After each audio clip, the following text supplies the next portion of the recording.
Praise Father. Korama shataraboseke. Indoroboboye. Santaramas kontorobo shakaramoseke riababaye.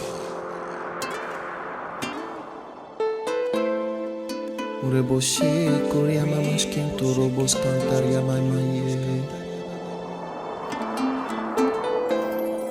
Assis sur ton trône, nous t'adorons.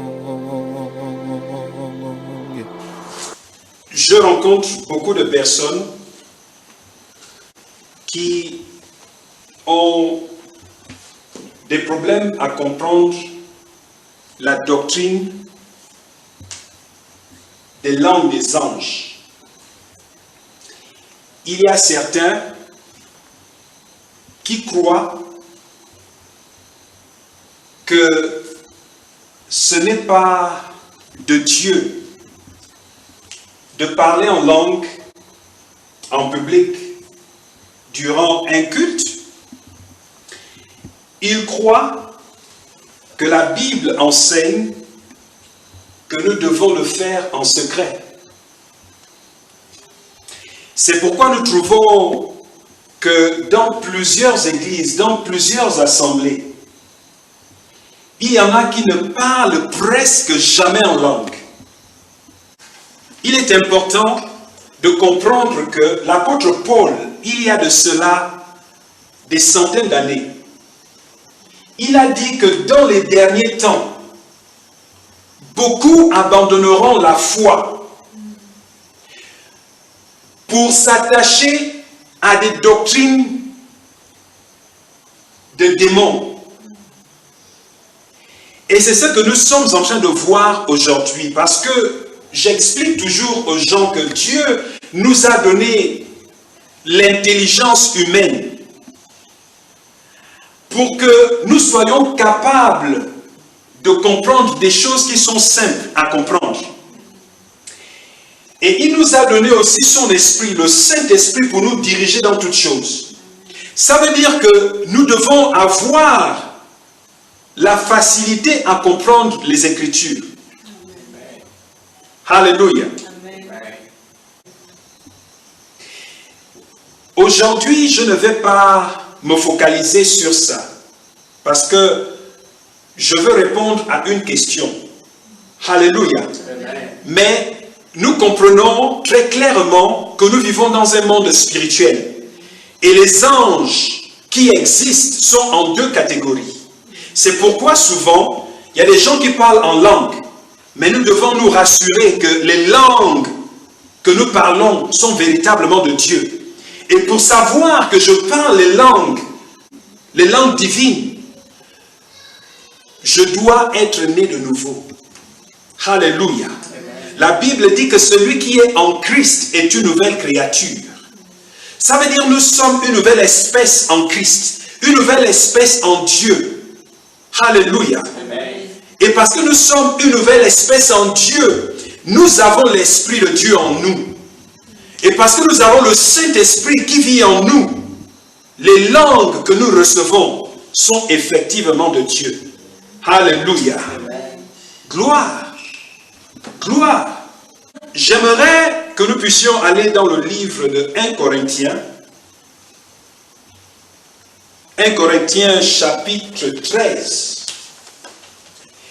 Et la Bible dit au verset 1, c'est l'apôtre Paul qui parle. Il dit, lorsque je parlerai les langues des hommes et des anges, l'apôtre Paul est en train de nous révéler ici qu'il existe des langues. Les langues des hommes et les langues des anges. Nous savons tous que les anges sont des êtres spirituels. Ce ne sont pas des êtres physiques. Nous sommes des esprits humains, mais nous avons des corps physiques. Donc, nous sommes physiques. Et nous avons des langues que nous avons établies comme étant des systèmes de communication qui nous aident à échanger, qui nous aident à communiquer. Alléluia. De la même manière, étant donné que nous sommes nés de Dieu, la Bible nous montre très clairement que Dieu nous a donné la capacité, la possibilité de communiquer avec les langues des anges. Alléluia. Ça veut dire que les anges ont des langues, parce que la Bible parle des langues.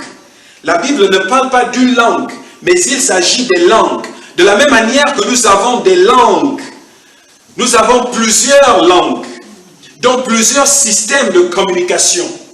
Alléluia. De la même manière, dans le monde spirituel, les anges ont plusieurs langues. Alléluia. Wow. Il dit, quand je parlerai les langues des hommes et des anges, les langues des anges, ça veut dire que les anges ici sont en deux catégories. Nous avons les anges divins, les anges de Dieu, les anges qui sont au service de Dieu, qui servent Dieu, et nous avons aussi des anges démoniaques. Ce sont ces anges-là que nous appelons les esprits malins, les esprits méchants. Alléluia. Ce sont les démons. C'est ce que nous appelons des anges déchus. Ces anges-là qui se sont révoltés contre Dieu. Alléluia.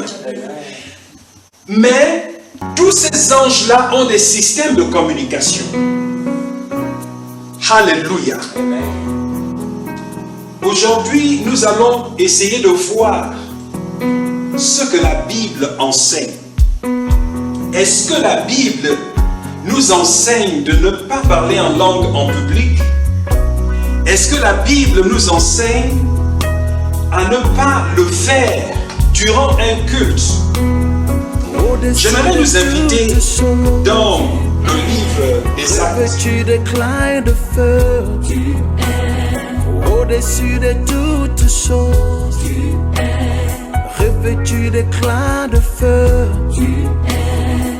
Je me retournai pour connaître quelle était la voix qui me parlait. Et après m'être retourné, je vis 7 chandeliers d'or. Et au milieu de 7 chandeliers, quelqu'un qui ressemblait à un fils d'homme, vêtu d'une longue robe et ayant une ceinture d'or sur la poitrine.